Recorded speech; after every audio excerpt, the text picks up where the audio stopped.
As I've previously mentioned in the previous videos, I've had the entire castle painted to sandstone. Now it was time to add the roof detail, which meant that I had to take my airbrush out again. I'm doing on the places that lack detail, I'm painting with masking tape on so that nothing will smudge, but it seems like it did. Regardless, it's an easy fix. Now, unfortunately, I don't have the footage for that, but I applied the same airbrush paint solution to the places that needed more precision with a normal brush. After all that was done, I tried to add more texture and detail by applying different washes and experimenting with them to the roofs. Alright, so I used an oxidized green wash. This does look very bright during filming, but it's called oxide green. But the way that it looks on the castle is very unnatural, and it's not green at all. It's obviously not as bright of a blue as it's seen on the video due to the yellow light. It kind of does seem a little blue, but I think I will go with this Oxford green. It's a lot darker, and it kind of resembles more of an oxidized look, especially when it's diluted with water. So I'll try that. Okay, this is how it looks after it was dry brushed and washed.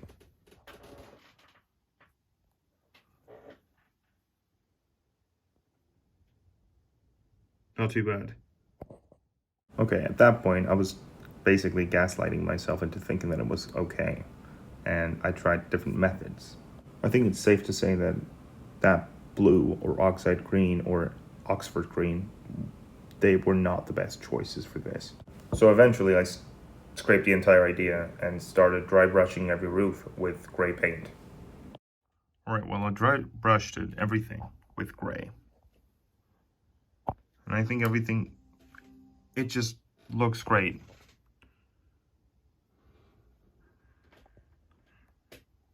Every detail is highlighted, and the weathered finish, it just looks gorgeous in my opinion.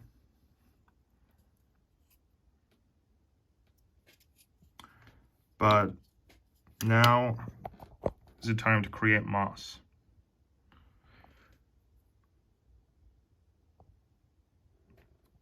I will dry brush the tops to give that mossy effect. Alright, now the dry brushing process, the dry brushing part with green is done, and I can safely say that I'm very happy with this. Seriously, way too happy. Alright, this might be a little too much, but it's okay, because from what I've noticed in The Prisoner of Azkaban, that Hogwarts had always had this mossy texture to it, especially on the roof tiles. Look, see? Around these parts, and around here, it always had that mossy areas that covered the castle. I don't know how else I can show you, but, well, that's what I've noticed. So I wanted to recreate that look, and here it is. I think it's pretty good. By the way, unfortunately I had some paint on my fingers and smudged it all over the castle, but it's an easy fix. I will just do a touch of the original color, and yeah, it's great. The light is too bright, that's why you're seeing it like that, but alright, this is still too bright. Anyway, it doesn't look that bad in person. I'm off to the next part. As you can see, I've had everything dry brushed and detailed.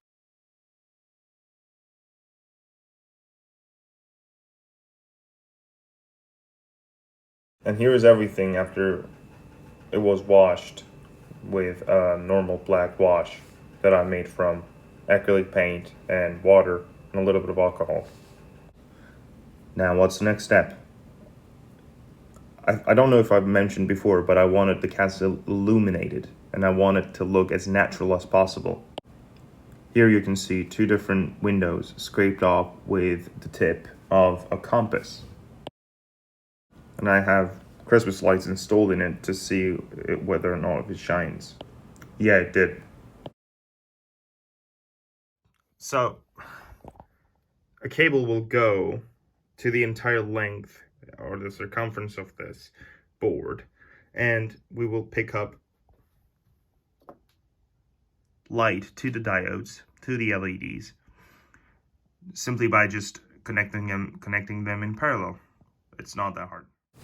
I selected random windows to be scraped off, except in some areas, such as the Transfiguration Courtyard or the Great Hall, every window was scraped off because at night, not every room is occupied. Therefore, you won't see light shining through from every window. And yeah, this is how it looks like. I've noticed that almost in every video I say, oh yeah, this is how it looks like. This is how it turned out. But